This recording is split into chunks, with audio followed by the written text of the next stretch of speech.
ना ना ना ना ना, फिर यही लोग होते जो बोलते व्हाट इज रॉन्ग विद हर। साला ये मुनव्वर ने मुझे बदनाम कर दिया कमीना। सामने से हटे ना उल्टे हाथ का थप्पड़ मार दो। हर एपिसोड खत्म होने के बाद में ट्विटर पे ट्रेंड होते हैं, लोग अपने अपने फेवरेट्स के बारे में बातें करते हैं और हर एपिसोड के ऊपर और लोग अब उस पर लिखते हैं कि तुमने ऐसा कर दिया, तुमने ये कर दिया। जी ये तो मैंने अभी अपने टाइम पे भी देखा, बाहर आने के बाद ऑफ क्या कोर्स। क्या देखा, मतलब सबसे ज्यादा जो शॉकिंग लगा आपको वो क्या था? ये कि ये तो कुछ कर नहीं रही है, ज्ञान दे रही है, बुढ़िया एंड ऑल दैट। साला ये मुनव्वर ने मुझे बदनाम कर दिया कमीना। एक दिन मैं हेयर कलर कर रही थी, वीकेंड का वार ही था, तो ऐसे आया, मुझे ऐसे देखा और वहीं बाथरूम था, नहाने जा रहा था, तो ऐसा अंदर गया, ऐसे मुझे देखते देखते नॉटीली एकदम, तो मैं भी उसको देख रही हूँ कि क्या है, ऐसे क्यों देख रहा है। तो ऐसे अंदर गया, दरवाजा बंद करके बोलता है बुढ़िया। कमीना तू बाहर आ। So yeah, but anyways, I think it's all good. Any publicity is good publicity, and criticism should be taken with a pinch of salt, which I did. Well ये तो नेगेटिव बातें जो आपने बता दी कि भाई ये जो है किसी ने बुढ़िया बोल दिया, किसी ने कुछ बोल दिया, कई सारी चीजें। वेल 50 मुंह है और 50 तरह की बातें होती हैं, मेरा तो ये कहना है। लेकिन एक अच्छी चीज भी ये हुई है, लोगों ने प्यार बढ़ा दिया है, लोग अब आपको पहचानना शुरू कर दिया है, क्योंकि मतलब काफी लंबे समय से आप काम कर रहे थे, लोगों ने आपको उस तरह से पहचाना भी, लेकिन अब आप घर घर तक पहुंच गए हैं। जी बिल्कुल, एज रिंकू धवन मैं पहुंची हूँ, एंड रियली अ बिग से ज्यादा रिंकू जी। हाँ रिंकू जी, यस रिस्पेक्टफुली लोग नाम लेते हैं। जी बिल्कुल। हालांकि मैं सबको बोलती थी, मैंने कहा यार तुम मुझे मेरे फर्स्ट नेम से एड्रेस करो, मैं ऑफेंड नहीं होंगी, मेरा नाम है वो। तो एक पॉइंट पे मुझे याद है, मैंने अंकिता से भी कहा था, मैंने कहा अंकिता, मैं बोला नहीं ma'am, I hold lot of respect for you. अच्छा मैं तुम्हें अंकिता बुला रही हूँ doesn't mean I am disrespecting you, मैं भी तुम्हें बहुत रिस्पेक्ट देती हूँ, तो आप प्लीज़ मुझे मेरे नाम से बुलाइए, मे बी हमारी दोस्ती एक अलग लेवल पे जाए जिस by calling each other Rinku and Ankita. अब वो जी जी करके ना थोड़ा एक वो बैरियर हो जाता है कि ओ मुझे इतना या ऐसे बोलना है, शायद हम दोस्त बन जाए तो वो। हालांकि not to say but Munawwar और अभिषेक और मेरी वो भी मुझे रिंकू जी बोलते थे, बट हमारी दोस्ती नो डाउट बहुत अच्छी क्लिक की, नील ऐश्वर्या के साथ क्लिक की दोस्ती। अब जिग्ना जी बोलती थी, मैं रिंकू जी बोलती थी। जिग्ना जी की बात चलिए, मुझे अब भी वो कॉन्वर्सेशन याद है जब आप दोनों बैठे हुए थे। भाई आप और जिग्ना जी कहते हैं भाई यहाँ पे हर इंसान के लिए कुछ ना कुछ आ रहा है, कोई मेरे लिए भी पॉलिटिशियन भेज दो। हाँ जिगी का वो ज़रूर था कि यार हमारे लिए भी कोई भेज दो, भाई हमारा भी कुछ एंगल हो यार, हमारे भी कुछ नोक झोंक, हमारी भी कुछ खट्टी मीठी बातें हो, वरना फिर वही देखो क्या होता है कि जिगी and me were in that age group, are in that age group rather, और बाकी सब एक 35 के बिलो थे। तो यार we have been there and done that, मतलब हम उस उम्र से गुजर चुके हैं कि भाई मस्ती मजाक टेम्परामेंट ये वो हर चीज़ कर ली हमने, बेफजूल की बातें करना सब कर लिया। ऐसा नहीं कि भैया हम बड़े काम कूल कंपोज्ड पैदा होने से ही थे, नहीं भाई, हमारी भी ज़िंदगी ने हमें इस मुकाम पे लाया कि हम काम कूल कंपोज्ड बन गए हैं। बट क्या मैं उसकी तरह बिहेव करती थी? हाँ। क्या मेरा गुस्सा, लेवल ऑफ गुस्सा अभिषेक तक जाता था? हाँ जाता था। क्या मैं मजाकिया या प्रैंकस्टर थी? हाँ मैं थी।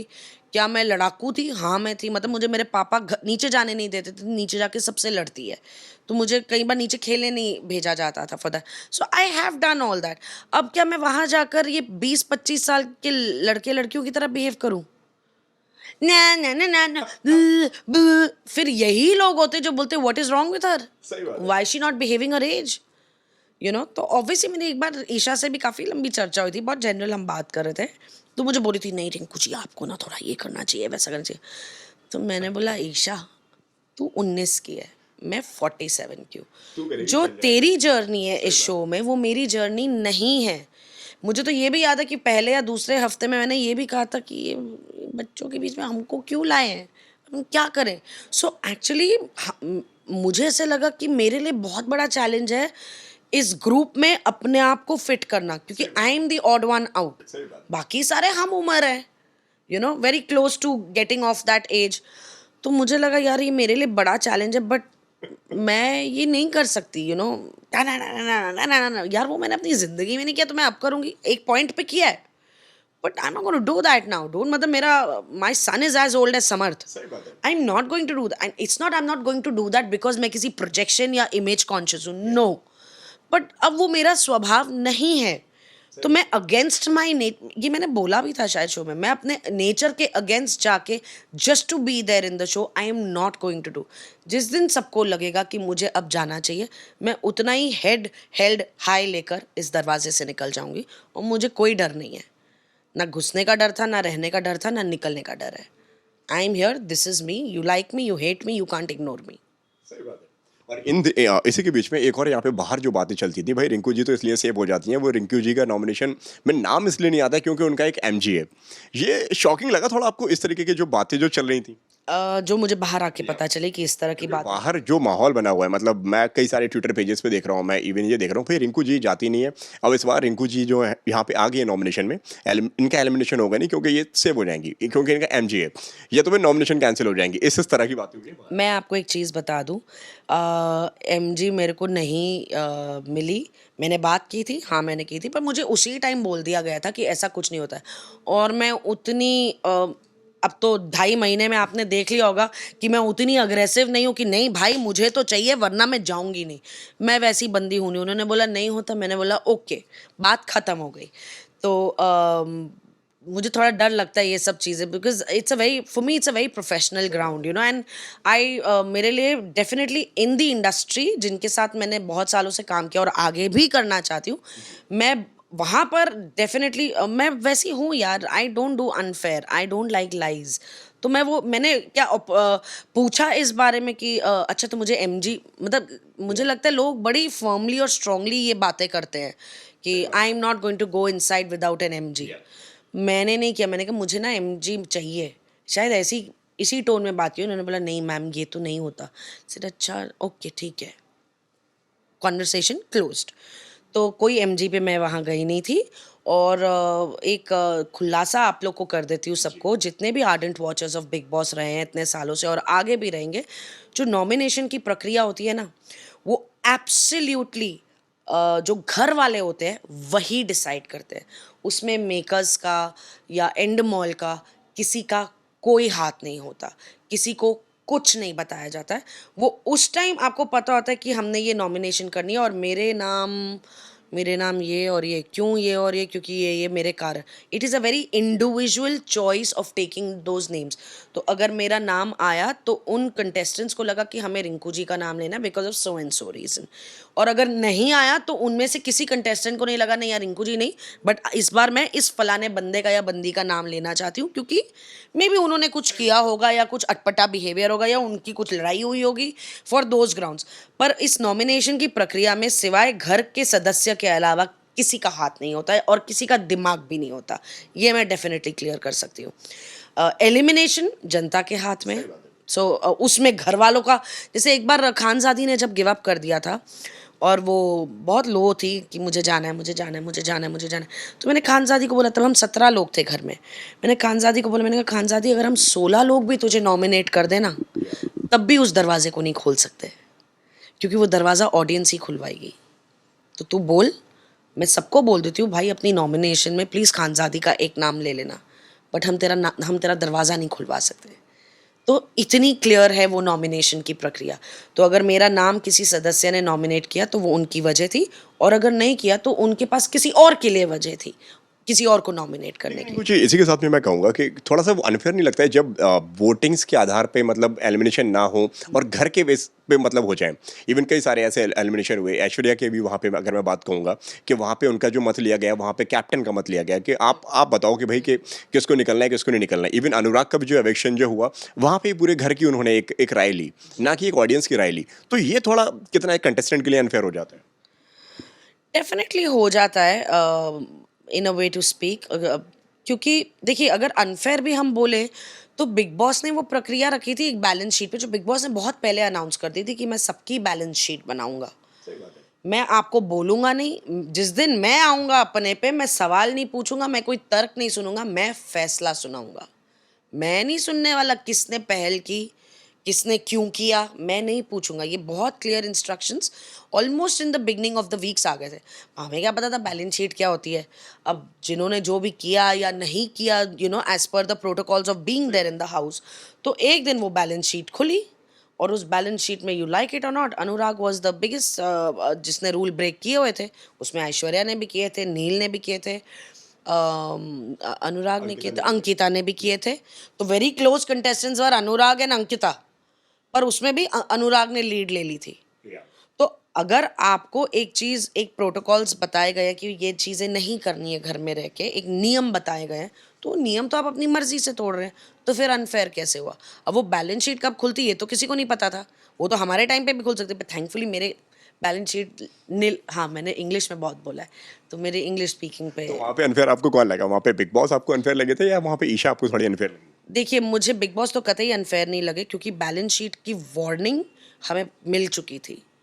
तो आप अगर उनकी बात को सीरियसली लेते, आप अपना चीज़ सही रखते और अपने आप को कंट्रोल में रखते, वो आपका बिहेवियर सामने आया। बिग बॉस ने कुछ क्रिएट नहीं किया उस बिहेवियर को। अनफेयर मुझे इसलिए लगता है क्योंकि एक जो प्रक्रिया उस दौरान प्लान की थी on the basis of balance sheet, तो ईशा ने उसको टोटली ऑन पर्सनल ग्राउंड्स लेकर ऐश्वर्या को निकाला। मैं in fact I was very disturbed obviously, क्योंकि it was a very unfair way of removing a contestant who wanted to be in the game. और मुझे अंकिता ने ऐश्वर्या के एग्जिट के बाद आई वाज ऑब्वियसली डिस्टर्ब। तो अंकिता ने मुझसे पूछा, ma'am are you all right? तो मैंने बोला नो, और मेरा रोना निकल गया। I said it is unfair यार। आई सेड अंकिता, अगर इस ये करके तेरा भी नाम आता ना, मुझे तब भी उतना गुस्सा आता, तब भी वो अनफेयर होता। आप फेयर खेलो ना, आप क्यों अनफेयर खेल रहे हो?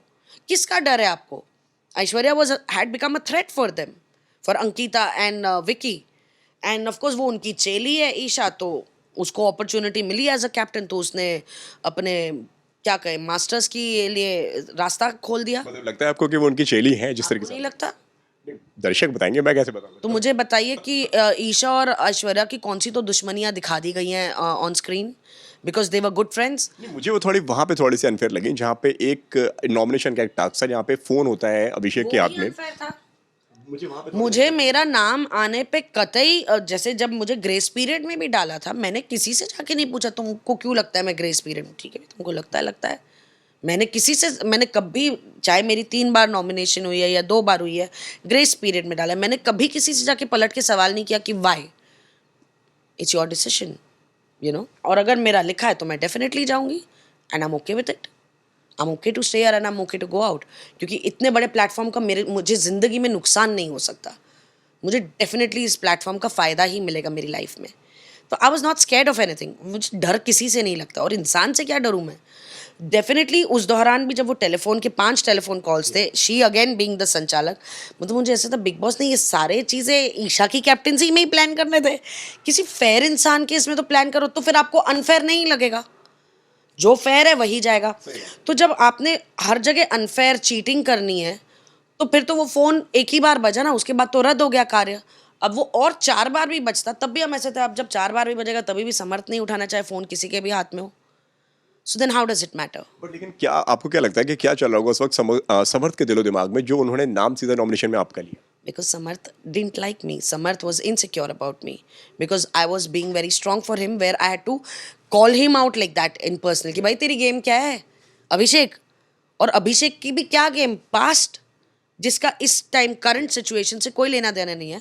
या फिर एक टाइम मैंने समर्थ को ये भी बोला था नॉमिनेशन में कि तुम्हें शर्म आनी चाहिए कि तुम अभिषेक को मुद्दा बना रहे हो over his ex girlfriend, not realising she is your current girlfriend, and that is the respect you are showing towards your girl who sitting right next to you. तुम उसकी कमर में हाथ डालते हो, तुम उसे किस कर रहे हो, और फिर अभिषेक को बोल रहे हो जली, who does this, highly disrespectful. तो सॉरी, अगर आपको अपना आईना पसंद नहीं आया तो फिर मैं क्या करूँ?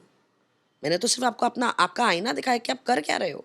आप लड़ो ना, बिल्कुल लड़ो, उठाओ मुद्दे अपने दम पे, अपनी गर्लफ्रेंड के दम पे नहीं, क्योंकि जिसको आप उछाल रहे हो ना, उसकी एक्स गर्लफ्रेंड को, वो आपकी करंट गर्लफ्रेंड है, and that didn't go well with him.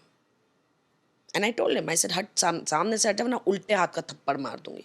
So yeah we were on the wrong foot with each other. कल वाले जो कैप्टेंसी का भी जो टास्क हुआ था 2 दिन पहले जो हुआ था, वहाँ पे उन्होंने बोला कि भाई तुमने मेरा नाम क्यों निकाला। वहाँ पे मुनावर ने जाके बोला और उन्होंने मौका दे दिया वहाँ पे अंकिता को, और फिर काफ़ी लड़ाई हुई वहाँ पे इस बात को लेकर कि तुमने मेरा नाम वहाँ से हटा दिया। और जहाँ पे अभिषेक ने भी बोला कि भाई कि तुम यहाँ पे जो भी कर रहे हो तुम अपनी गर्लफ्रेंड के दम पर कर रहे हो। और फिर एब्सोल्युटली, वो तो रियलिटी है ना।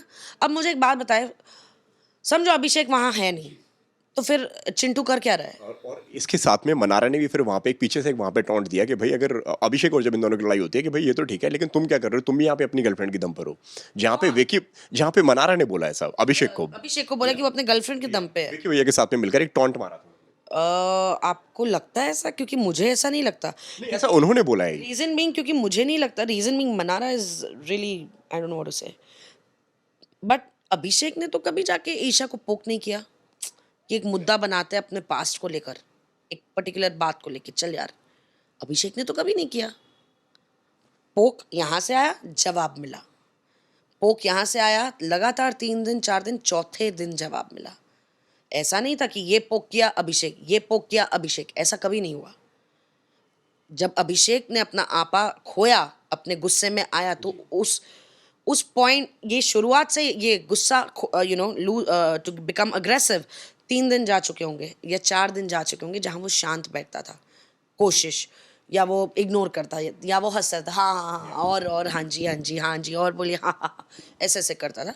बट एक पॉइंट आता था जब वो बोलता था यार बस अब मैं कंट्रोल नहीं कर पा रहा हूँ, अब ये कुछ बोलेंगे ना तो फिर मैं फटूंगा, बोलता था वो। लेकिन आपको ऐसे लगता है थोड़ा कहीं ना कहीं एक ईशा और समर्थ भी थोड़ा सा एक पोक करते हैं, जो हाल ही में जो हुआ जहाँ पे हाथ वाथ उठ गया, जहाँ पे अभिषेक ने मार दिया समर्थ को, तो वहां पे उनके अभिषेक के मुंह में उन्होंने टिश्यू पेपर डाल दिए। आप होते तो आप क्या करते? ऑफकोर्स गुस्सा आता। गुस्सा तो वैसे ही आ रहा था क्योंकि वो ऑलरेडी कंबल डाल रहा है, आपको बात नहीं कर रहा, आपके कान में बात कर रहा है। This is how he used to do. Obviously his intentions were very clear, his intentions are extremely clear कि ये फटने वाला है और मैं इसको करूंगा। बट डिड ही एक्सपेक्ट कि वो हाथ उठाएगा? May be that was unexpected. पर अभिषेक फटेगा उसी वजह से तो वो कर रहा था। अब आप, मैं भी उधर अगर होती और मेरे मुंह पे भी अगर टिश्यू कोई डाल देता तो मेरा भी रिएक्शन यही निकलता। It's an action reaction dude. और फिर बाद में उन्होंने फिर ये बात भी कही वहाँ पे जाके कि जो मुनावर से उनकी जो डिस्कशन वहाँ पे जो हो रही थी, तो उन्होंने ये बोला कि यार मुझे पता था इस टॉपिक पे ये गुस्सा होगा, ये उसका ये वीक पॉइंट है। तो इसमें गलत क्या है? वो तो अग्री करता ही है ना, उसको तो पता ही है ना कि मैं इस मामले में कुछ, क्योंकि those are his, आप उसकी मेंटल हेल्थ पे कर रहे हो। कौन लाए मेंटल हेल्थ अभिषेक की? अब अभिषेक खुद लाया उस पे कैश ऑन करने के लिए शो में, कि ईशा लाई या समर्थ लाया? और अगर समर्थ भी लाया तो समर्थ को तो ईशा ने बोला होगा। अभिषेक ने खुद तो नहीं बोला यार मेरे मेंटल हेल्थ की बात करते फिर मैं रिएक्ट करता हूँ। So you are poking somebody on a very wrong grounds. आप करो ना। जब मैं समर्थ को ये नॉमिनेशन की एक रात पहले हम बात कर रहे थे तो मैंने कहा यार तू कैसे बिहेव करता है, मतलब कम से कम अपनी गर्लफ्रेंड का तो सोच। तो कुछ तो ऐसे बात हो रही थी कमरे में, तो बोला नहीं रिंकू जी ऐसा नहीं है ये। तो I was trying to explain him one night and next day was nomination, but he didn't listen, he didn't want to understand. It's not like आप मेरी सुनो, पर आप समझो तो सही मैं बोलना क्या। तब मैंने समर्थ को बोला समर्थ तेरी प्रॉब्लम पता क्या है? मैंने कहा तेरी और ईशा की सिमिलर प्रॉब्लम है, तुम लोग सुनते नहीं हो।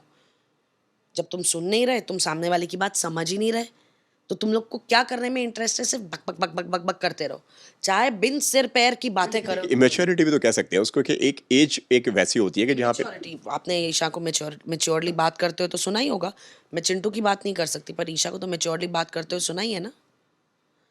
नहीं, कई सारे लोग ऐसे कहते हैं कि भाई लड़की सिर्फ 19 साल की है, सिर्फ एज उसकी कम है, इस वजह से शायद फैसले लेने में थोड़ी आगे पीछे हो जाती है। ओहो, लोगों ने ऐसा कहा है। शातिर। और कोई नासमझ इमेच्योर इंसान शातिर नहीं हो सकता, बेवकूफ़ हो सकता है। बेवकूफ़ी एक बार हो सकती है, इतनी कॉन्शियस नहीं। मुझे बताओ, बिग बॉस ने कंटेस्टेंट्स को अपने घर बुलाया कि आओ मेरे घर और गेम खेलो, और ये तो बिग बॉस के साथ ही गेम खेल गई। और ये बेवकूफ़ है, ये नासमझ है, ये इमेच्योर है। तो एज कार्ड कह सकते हैं। Absolutely not, she is too mature for her age. Good, maybe आजकल बच्चे 19 साल के इतने strong, bold, very strong minded हैं, बहुत कुछ सोच सकते हैं।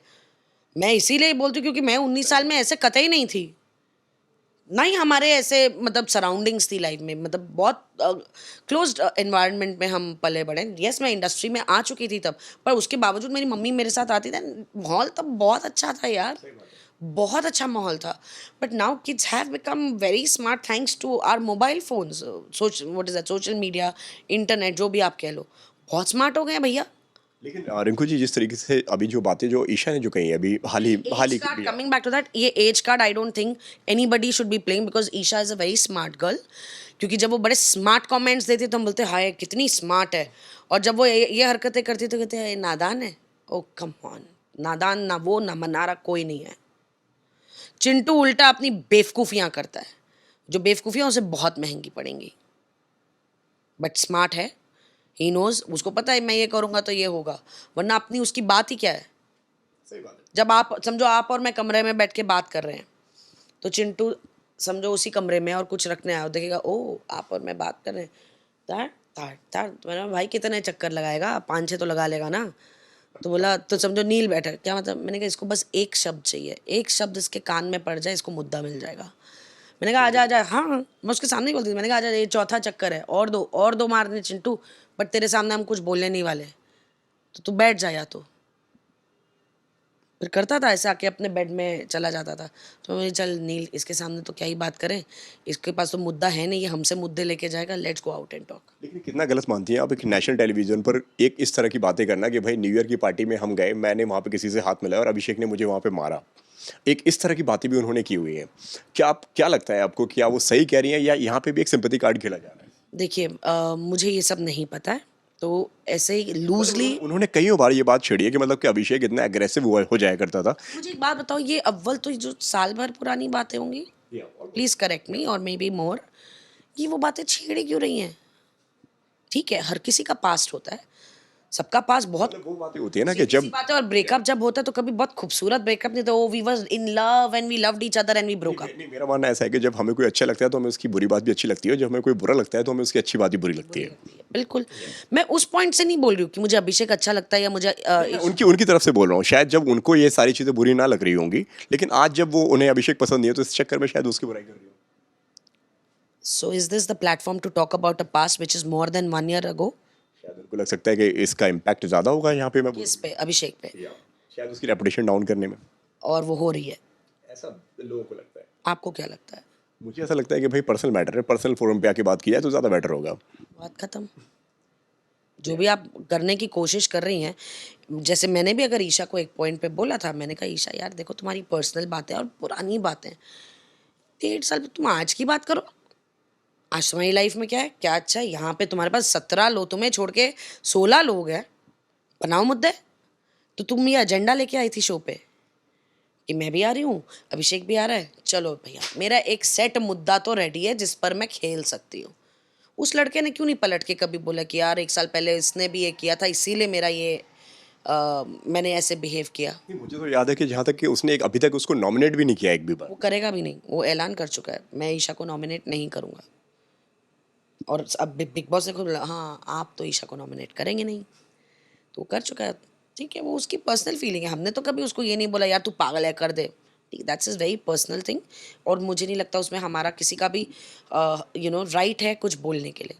जिस दिन उसे लगेगा कि मुझे नॉमिनेट करना है कि यार अब बस, उस दिन वो कर देगा। अगर उसे लगेगा कि नहीं मैं ये बिग बॉस विदाउट ईशा को नॉमिनेट किए निकाल सकता हूँ, तो that's it's a very personal, like I said, nomination एक बहुत पर्सनल चीज़ है, उस पर किसी का कुछ है नहीं। हाँ ये और बात है कि विक्की जैसे लोग, अरुण जी और ये लोग, डेफिनेटली ये डिस्कशंस होती थी, ऐसा मैं नहीं कहती कोई नहीं करता था ये, बट एनीवेज वो अगर डिस्कशन भी हो रही है तो आपस कंटेस्टेंट्स में ही हो रही है, बाहरी दुनिया का इसमें कोई फोर्स नहीं था।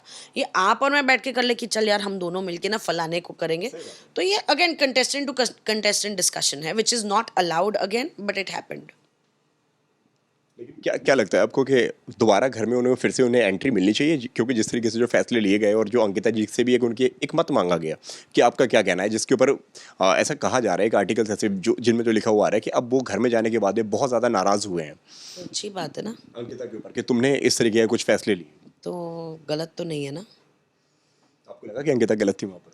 मुझे नहीं पता, क्योंकि एज अ कैप्टन अगर उसे ये दिख रहा है कि अभिषेक ने जो हरकत की, definitely I am not vouching कि वेरी गुड, मैं ये नहीं, हाँ पर्सनली वेरी गुड क्योंकि जिस तरह से कर रहा था, but do I support aggression और physical violence? No I don't.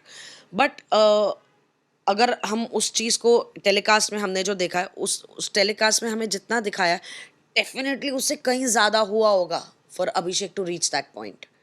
सही बात है। बहुत हुआ होगा जो हम ऑब्वियसली उस 1 hour एपिसोड में मेकर्स बहुत कुछ नहीं दिखा पाते because there is a lot happening in the house.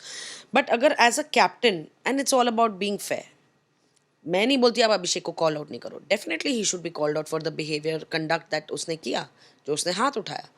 भाई तू चिल्ला देता, तू माँ बहन की गालियाँ दे देता, पीप हो जाता, you know what I mean.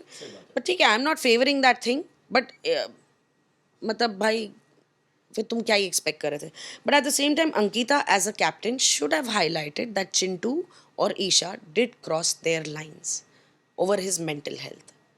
आप लड़ो ना यार, वो ड्यूटी नहीं करता, वो काम चोर है, वो जो भी आपकी बातें होंगी, आप लड़ो ना. आपके पास कोई मुद्दा ही नहीं है सिवाय अपने पास्ट के. आप तमाशा अपना बना रहे हो, फिर उसका बन रहा है. आपको लग रहा है हम उसका तमाशा बना रहे हैं, बट डोंट फॉरगेट आप उसमें एक नाम हो. आप अपने आप को उछाल रहे हो. और ये चिंटू और ईशा, इनका क्या कंडक्ट है मतलब. I mean in the initial stage I felt like अरे यू नो ऐसे हो जाता था मेरा. यार शायद सब चलता है यार लाइफ में, you know you don't know किस प्लेटफॉर्म पे हो. इतने कैमराज हैं, आपके अपने घर वाले देख रहे हैं, दुनिया देख रही है भाई. हर दुनिया की सोच, दुनिया में हर रहने वाले इंसान की सोच इतनी फॉरवर्ड नहीं है. मतलब हम डेफिनेटली बहुत फॉरवर्ड हो गए हैं अपनी थॉट प्रोसेस को लेके, बट फिर मुझे लगा शायद it's cool, it's okay. Ankita Vicky की अगर झगड़े की अगर मैं बात कहूँ तो क्या कहना चाहेंगी, वो कैसे लग रहे हैं आपको? क्योंकि बहुत कुछ कह जाना है एक दूसरे से, और लड़ाई मतलब हाथ वार उठा देना है, चाहे वो फाइट्स की बात हो. मतलब जो एक स्टार्ट से लेके अब तक वो जो पैटर्न रहा है, जो कि स्टार्टिंग से लेके अभी तक उन्होंने जो बोला है कि विकी तुम मेरे साथ में बैठते नहीं हो, तुम मुझे टाइम नहीं देते हो, तुम मेरे अलावा तुम हर जगह तुम बैठते हो, हर जगह तुम अपनी बातें करते हो, उनको तुम मोटिवेट करते हो. इवन हालांकि हल्के एक एपिसोड में भी उन्होंने ये बोला है कि तुम मुझे मोटिवेट नहीं करते हो, बाकी सबको मोटिवेट करते हो, मुझे तुम डिमोटिवेट करते हो. क्या लगता है दोनों का रिलेशनशिप आपको समझ में आ रहा है कुछ? क्योंकि आप बहुत करीब से रहकर आ रहे हैं. नहीं, बहुत क्लियर है, ऐसा कुछ नहीं है. बट हाँ, डेफिनेटली एक कंपेटिटिव जगह है वो. एंड अंकिता और विक्की दोनों स्ट्रॉन्ग पर्सनालिटीज़ हैं. यस, हस्बैंड वाइफ है तो कहीं एक वो आएगा यार. तू अब विक्की वहाँ गया तो दोस्तियाँ बनाने में लगा हुआ था ऑब्वियसली, वे he was not giving time to Ankita, जो एज अ वाइफ उसको था यार तू मुझे आधा घंटा दे बट तू मेरे साथ बैठ. जो हमारे सामने भी बात हुई थी, कहते पर मैं अंकु इधर तो सबसे मिलने आया ना, सबसे मुझे दोस्ती करनी है, व्हाटएवर, एक समझना है, मैं बैठूंगा नहीं तो उसका भी था. तो उसने एक बार बोला भी था कि you know I am not able to, कि भाई मैं इतनी कम्पिटिटिव हूँ बाय नेचर की, लेकिन यहाँ पर आकर सब लोग विकी विकी विकी विकी करे तो मुझे ऐसे लग रहा है कि विकी विकी क्यों कर रहे हैं, अंकिता अंकिता क्यों नहीं कर रहे. बट विकी ने वो रिश्ते बनाए इसीलिए सब विकी भाई कर रहे हैं, और मुझे अपने वो रिश्ते बनाने पड़ेंगे. आई कैन नॉट कि बड़ा ऑब्वियस है मुझसे रिश्ते बनेंगे, नहीं भाई, मुझे भी जाके हर किसी से रिश्ता बनाना पड़ा. किसी से अच्छा, किसी से कम, किसी से बहुत अच्छा बना, पर वो आपको खुद इक्वेशंस अपने सेट कर. ये थोड़ा यहाँ पे आपको थोड़ा शॉकिंग नहीं लगा जहाँ पे अंकिता कहती है कि विकी मुझे तुम्हारे बारे में ना बाहर जाके कुछ सोचना पड़ेगा? देखो यार, मुझे नहीं लगता कि इतना कोई मतलब गंद मच गया है कि बाहर आके ये सारी बात. टीवी पे ना रिंकू जी बहुत अजीब लग रहा है वो, मतलब देखने में जो दर्शकों का जो कहना जो है कि ये दोनों हस्बैंड वाइफ लड़ते ही रहते हैं एक दूसरे से, मतलब एक अच्छा बॉन्ड ही शेयर नहीं करते हैं. यार मैं क्या बोलूँ, क्योंकि मुझे पता है हाउ ऑल दिस वर्क्स. आपने फिर वो यहाँ पे फिर वो वाली बात लागू हो जाती है ना कि मैंने टीवी पर कितना दिखा है. हाँ, मैंने टीवी पे तो खैर एपिसोड्स ही नहीं देखे हैं अब तक सारे के सारे. पर अगर मेरे आमने सामने भी कुछ एक हुआ है तो हाँ, मैं नहीं डिनाई करूँगी कि विक्की बहुत डोमिनेटिंग, बहुत ईगोइस्टिक बंदा है. और यस, वो चाहता है कि जो वो चाहता है ना वो सबके सब इंक्लूडिंग अंकिता वही करे. बट अंकिता की पर्सनैलिटी फिर स्ट्रांग है. जहाँ उसे लगता है हाँ यार ये स्ट्रैटेजी या ये पर्टिकुलर प्लान सही है, वो हाँ में हाँ करती है. जहाँ उसे लगता है no, I have a strong view point which does not match yours, she voices is out. And कभी भी दो सोच मिलेंगी नहीं तो वहाँ क्लैश होना ही होना है. अब वो हस्बैंड वाइफ है इसीलिए उनको बहुत हाईलाइट मिल रही है इस बात को लेके कि हस्बैंड वाइफ है. पर अगर मैं वहाँ गई हूँ तो मैंने एज अ हस्बैंड वाइफ, मतलब हस्बैंड वाइफ तो हैं ही है यार, दैट तो nothing can take away from them, you know that reality of this. But मेरे लिए दो कंटेस्टेंट थे. मैंने एक बार अंकिता विक्की को ये भी बोला था, मैंने कहा डोंट फॉरगेट, हाथ एक ही का उठेगा, हस्बैंड वाइफ का नहीं उठने वाला है. तो मैंने विक्की को बोला था, नहीं बट दीदी ये ऐसे कभी करती है, ये गलत होती है, फिर ऐसे. मैंने कहा तो करने दो गलत, सीखेगी, समझेगी. ये ज़रूरी नहीं है कि हम हर बार, ठीक है शायद तेरी सोच 2 कदम आगे चल रही होगी उस सिचुएशन को लेके और अंकिता उतना नहीं सोच रही होगी, तो इसमें क्या प्रॉब्लम है, फिर भी है उसकी सोचना.